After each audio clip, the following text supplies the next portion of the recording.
Welcome to the next video. In today's video, we're going to learn two things. One, create a simple 22-word explanation of your product or service. And two, how to start doing some research on finding your target buyer. Who's actually going to give you money for your product or service? So if you remember Sophie's story, right? She had her product or service. She couldn't patent it, but she's still moving forward. But she needs to understand who's actually going to be the buyer of her product. So that's what we're doing today, is figuring that out. So let's start with that simple explanation.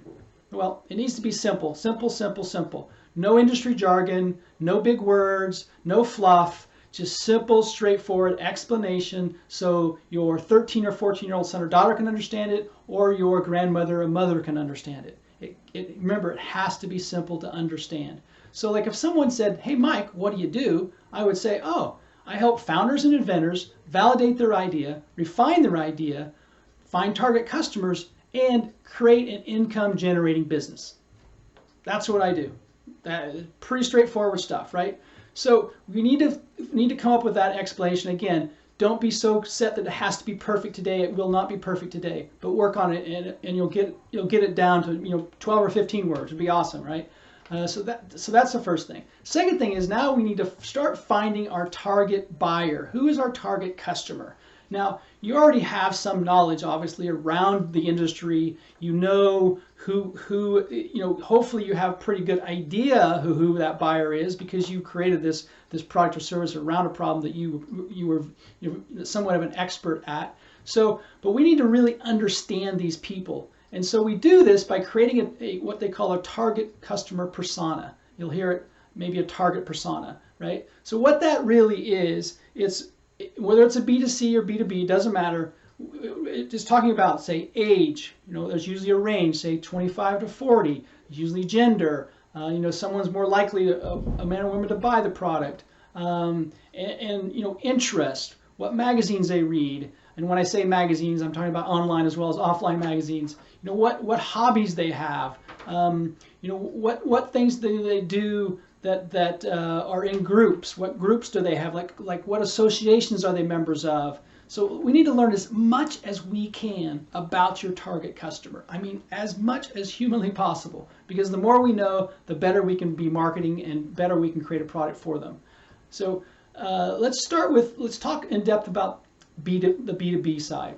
Now, B2B side, I think, is a little easier to do research, because we probably know at least close who the decision maker is. If not, we could probably do just a bit of research and know that it's maybe, let's just say it's the director of IT. Okay, say you have a software product and the director of IT is the decision maker. Well, you know what? We can find lots of director of ITs. We just go to LinkedIn and type in director of IT. We'll have hundreds of them listed, right?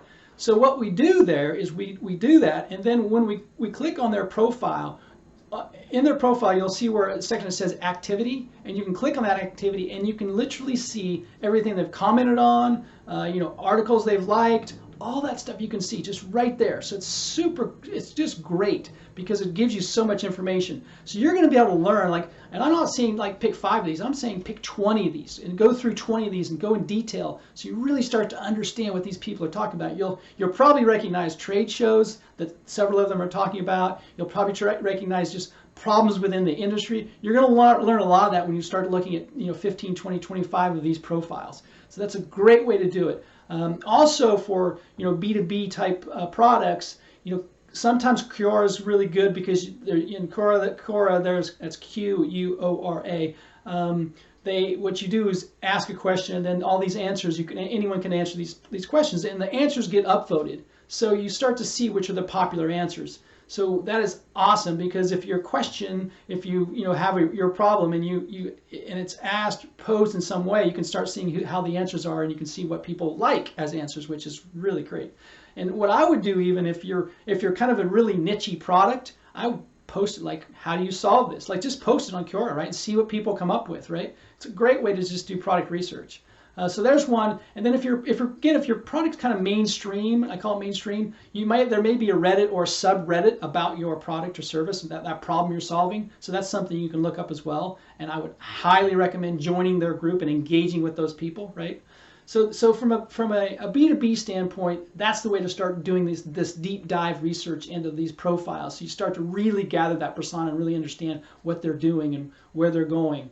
And now for the B2C side, for consumers, Facebook is your friend.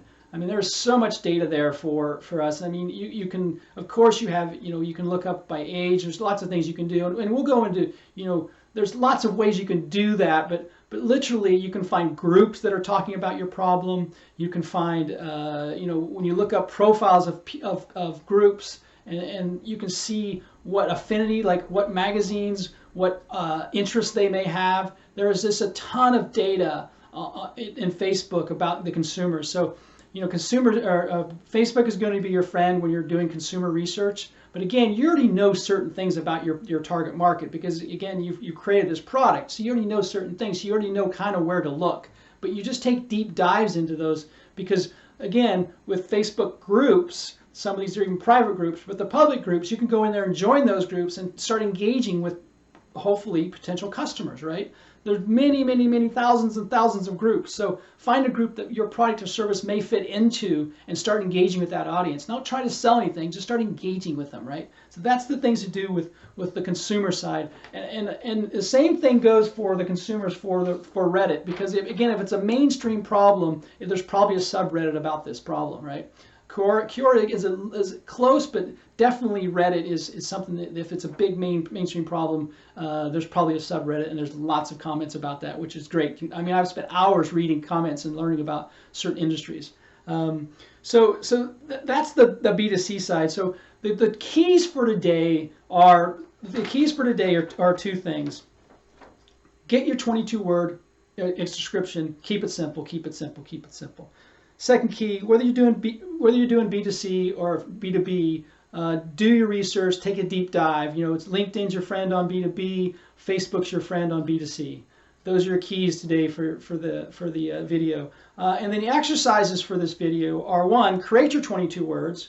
And again, it's going to be, you'll start today and you'll iterate over time. And then also start working on the target persona, which has age, gender, interests, hobbies. There may be some geographies for some of you people based on your product or service. What interests they have, what websites they visit. Those are the kind of things you want to start building on that target persona. So that's it. We'll see you in the next round of the videos, which will just be coming up in 1 or 2 seconds. Thanks a lot. Bye-bye.